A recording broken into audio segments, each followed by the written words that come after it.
ستایش و شکرگزاری کردن. سرودخنن رهبر داوود مزمور. سرود.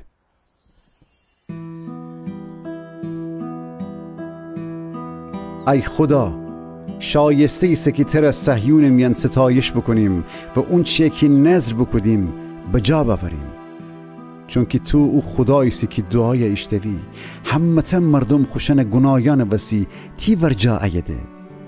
امی گناهان امی سر سنگینی کنه ولی تو شن بخشی.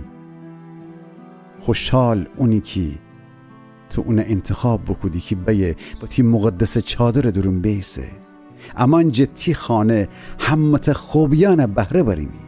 ای خدایی که امر آزاد کنی، تو تی عجایب غرایب و عادل کاران امر امی جواب دهی. تو همت مردم و امید و پشتیوان جه اثر تا او سر دنیا ایسی.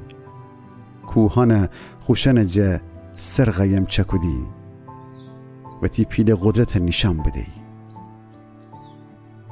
و تو که دریا جوش و خروش و موجان و اوخان آرام کنی، مردم شورشم خاموش کنی.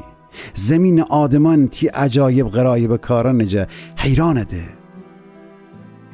مردم خوشحالی صدا تی کاران وسی زمین اثر تا او سر جه اوخان تاوده. تو زمین جه آب سیر کنی و اون پربار چکنی. روخنن پر جه آب امره زمین آدم ره بارور چکنی که اون معصولان جه استفاده بکنه. زمین کرتن جه آب سیر کنی و اون بلندیان صاف کنی.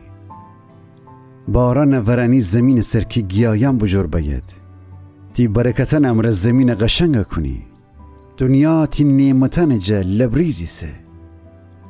سارا چراغایان سبز بده و تپیان خورم تیتی زنده.